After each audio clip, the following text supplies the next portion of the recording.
El sistema político maya estaba encabezado por un rey, el Cuculajau, el rey divino. Es en el período clásico donde se puede visualizar cómo fueron nombrados los reyes y qué títulos tenían. Ellos eran el centro de las ciudades.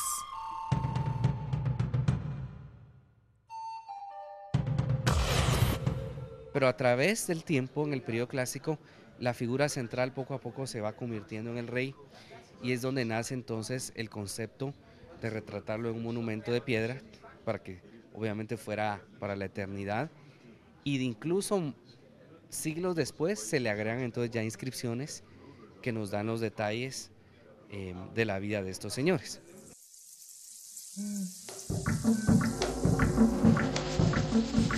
Cada dinastía, cada rey, cada familia real dejaba plasmado en piedra caliza una forma de escudo heráldico, de representación, de título, lo cual sería recordado por siempre. En los textos mayas, en los títulos, cuando hablan de esos reyes y todos sus logros, los reyes tienen sus nombres y varios títulos. Uno de esos títulos es un título que lo identifica como el rey divino de un lugar. Eso lo hemos llamado el glifo emblema. Y cuando este glifo emblema se encuentra, nosotros como arqueólogos e epígrafos nos damos cuenta o interpretamos ese glifo como una evidencia de la autonomía política de la ciudad o del lugar donde está escrito este glifo emblema. Pero los reyes mayas también buscaron la expansión de sus dominios. Buscaron alianzas, ciudades afines y leales, una red completa de poblaciones a su favor. Según los expertos en el tema, llegaron a establecer prácticamente estados. Es por ello que algunos arqueólogos a esto lo han llegado a denominar la teoría de los superestados mayas. El patrón que sale es que hubo un sitio, Calakmul, que hizo un gran esfuerzo de aliarse con muchas ciudades al sur de Calakmul, porque Calakmul está al norte en Campeche, Tikal está en el centro del Petén y estas ciudades como esta de la Corona Sagnité o Huacaperú o Cancuén, Dos Pilas, Caracol en Belice, Copán en Honduras, todas esas ciudades que están más al sur, lo que vemos en sus textos son referencias a estos, o a Tikal o a Calakmul. Lo que nos hemos dado cuenta es que la fuente de estas conexiones, las fuentes, perdón, de estas conexiones, o mayormente son Calakmul por un lado y Tikal por el otro.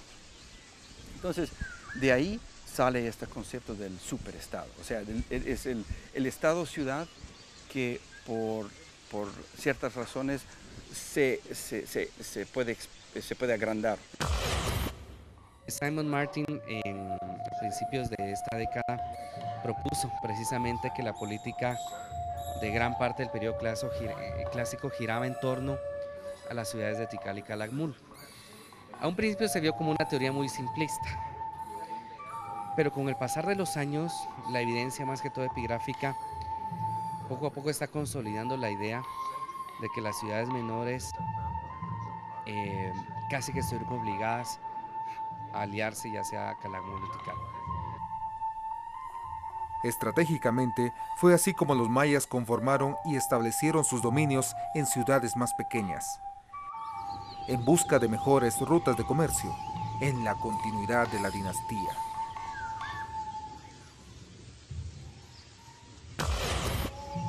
La evidencia que hay un control sobre grandes masas de población.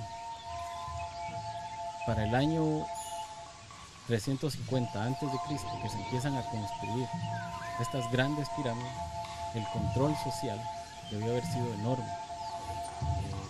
No era fácil poner a trabajar a miles de obreros en obras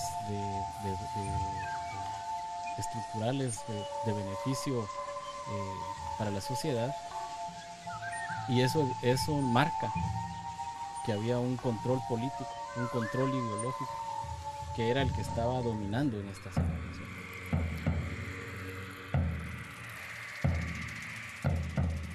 Pero, ¿fue el reino Kan uno de esos grandes estados mayas? ¿Cuándo se propone la existencia del reino Kan? ¿Cuáles fueron las ciudades en que se encontró el glifo de la serpiente?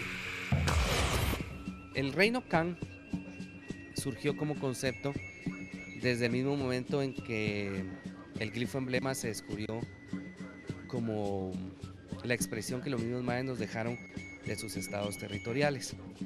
Los glifos emblemas fueron descubiertos por Heinrich Berlin a mediados de los años 50 y se empezaron a identificar, por supuesto, los glifos de Tikal, de Copán, de Quiriguá, de Piedras Negras. Y ya en los años 80, Joyce Marcus fue quien empezó a estudiar el glifo de la serpiente, porque los epigrafistas se dieron cuenta que este glifo de la serpiente aparecía en todos lados. Sin embargo, no se sabía dónde era la capital.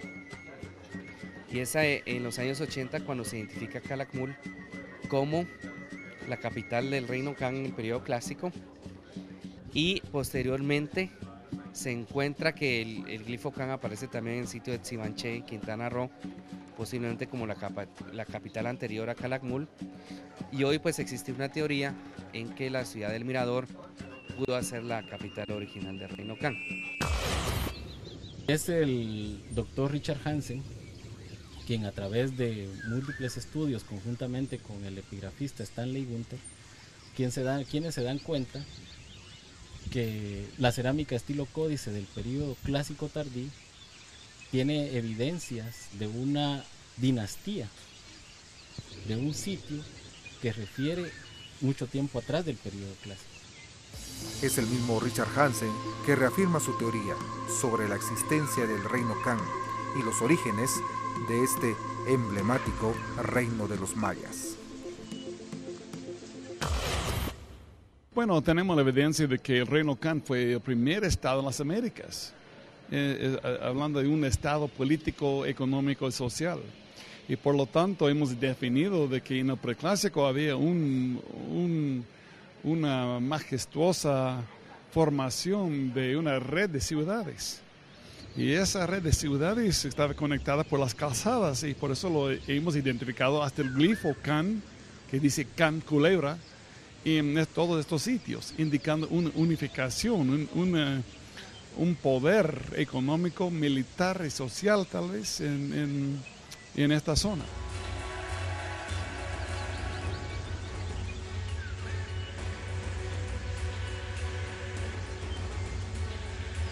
Ubicado específicamente en la zona núcleo del Parque Nacional